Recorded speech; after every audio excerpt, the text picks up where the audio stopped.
Hey everyone! Welcome to the Bold and Beautiful 24. I'm Alessio, and I'm so excited to have you here. If you love Bold and Beautiful, then you're in the right place. Make sure to hit that subscribe button and turn on notifications so you never miss a video. Alright, let's dive right in. Will's revelation has Elektra reeling, and Katie vows Luna will never be her son's wife. Editors independently choose all of the products and services displayed. However, soaps.com may earn a commission on orders placed through its retail links, and the merchant may obtain certain auditable data for financial reporting. At the Forrester guest house, Elektra assures Will that she is not unhappy that he drank too much at his party. Nothing awful happened, right? Will, forgetting he was Luna's victim, reveals that something happened after Elektra departed, which he hopes she may forgive him for. Elektra will crew bed and breakfast. Will Luna get the last word? Katie is concerned that Luna will attempt to flee Bill's home. Bill informs her that she believes she has the ultimate meal ticket with her pregnancy. They go over how she turned their son's life upside down. Katie claims Will is telling Elektra about her right now. More, Ashley Jones' horror story. Luna enters and gloats over Elektra learning about her and Will.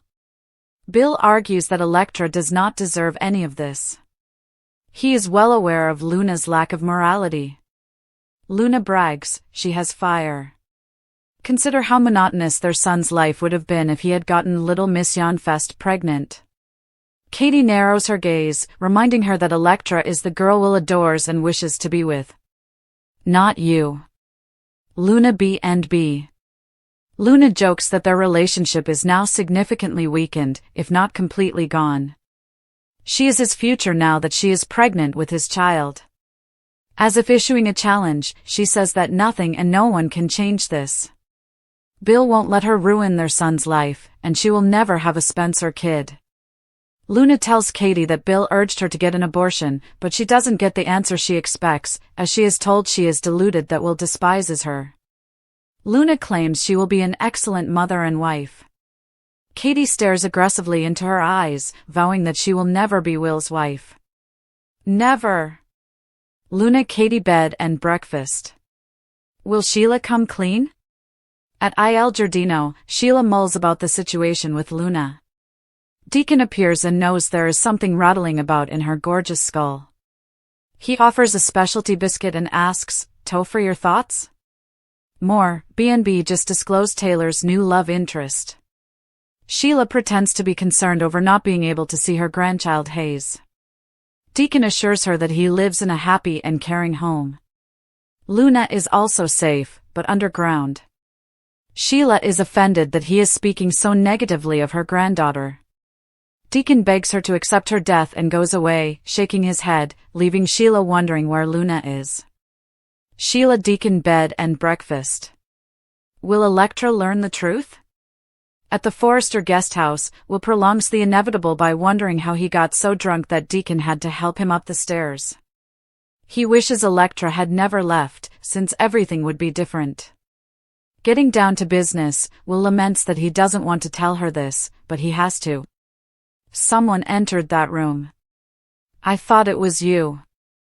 Someone entered the room wearing her party mask. Elektra inquires, so, who is it? Who is wearing my mask? Will, what has happened? Elektra will crew bed and breakfast. She hopes for the best and asks if it was Zend.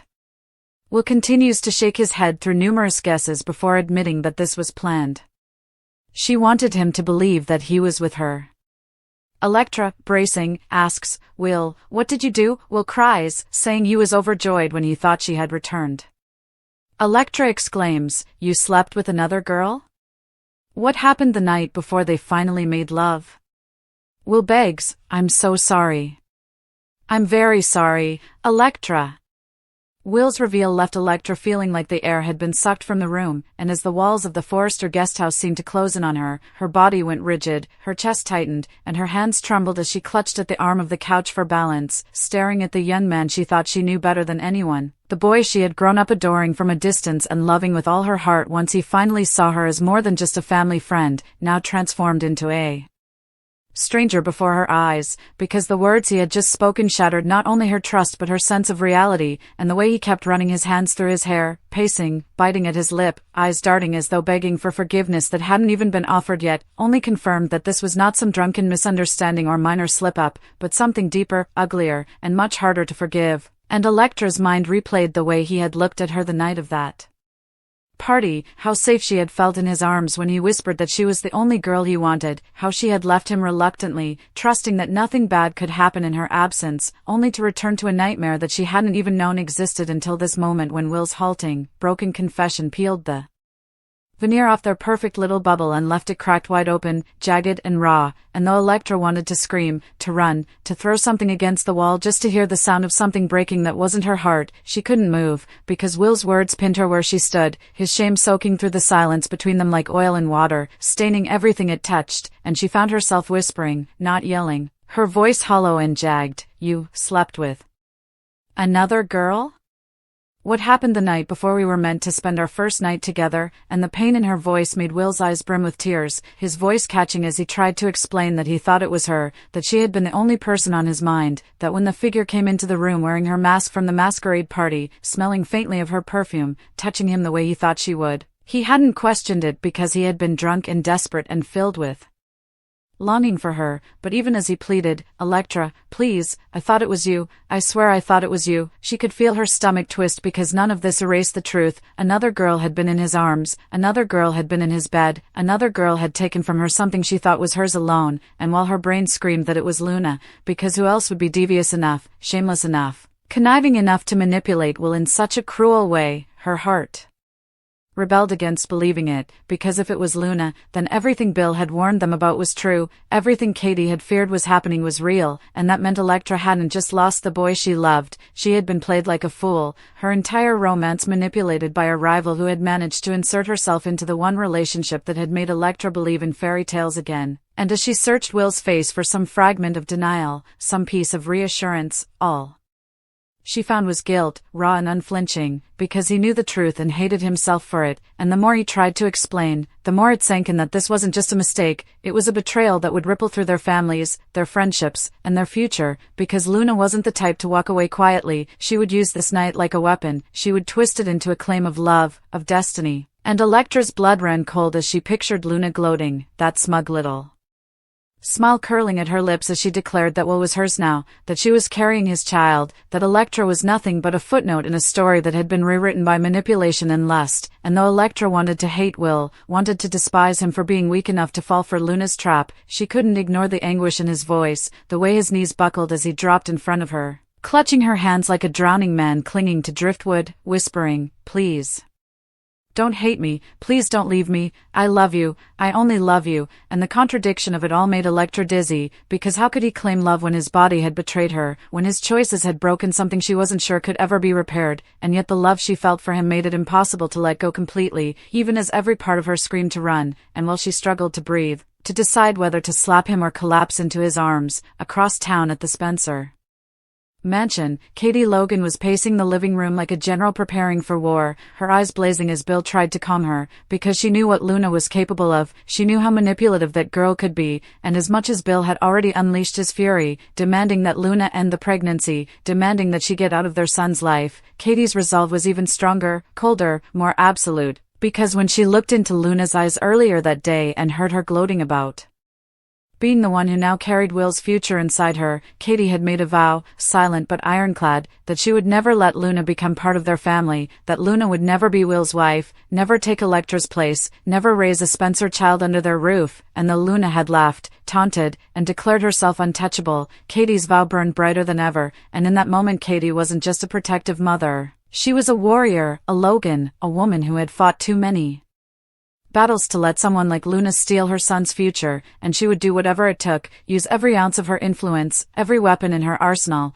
to ensure that Luna Nozawa never wore the title of Mrs. Will Spencer, no matter how many games she played or how smugly she gloated, and as Electra struggled with Will's confession and Katie swore vengeance in another part of town, Luna herself stood in the shadows with that sly little smile, confident that no vow, no declaration, no amount A fury could erase the fact that she was pregnant with Will's child, and that truth, twisted as it was, gave her all the leverage she needed to destroy the life Elektra thought she was building, leaving everyone, Will, Elektra, Katie, and even Bill, caught in the storm of her making, a storm that was only just beginning. And while Elektra's tears blurred her vision in the Forrester guest house, the weight of Will's confession anchoring her to a pain she wasn't ready to face, across town at Il Giardino, Sheila Carter sat alone at a corner table, the glow of the restaurant's string lights painting her in shades of melancholy as she toyed with a napkin between her fingers, her mind a battlefield of denial and suspicion, because for all her outward bravado, for all the years she had claimed strength and survival as her trademarks, Sheila had always carried an unshakable instinct for when something wasn't right, and tonight that instinct was screaming at her, telling her that Luna wasn't gone, that her so-called granddaughter hadn't vanished into the oblivion everyone else believed. And the Deacon approached with his usual charm, his lopsided grin and warm eyes trying to coax her into levity, offering her a cookie.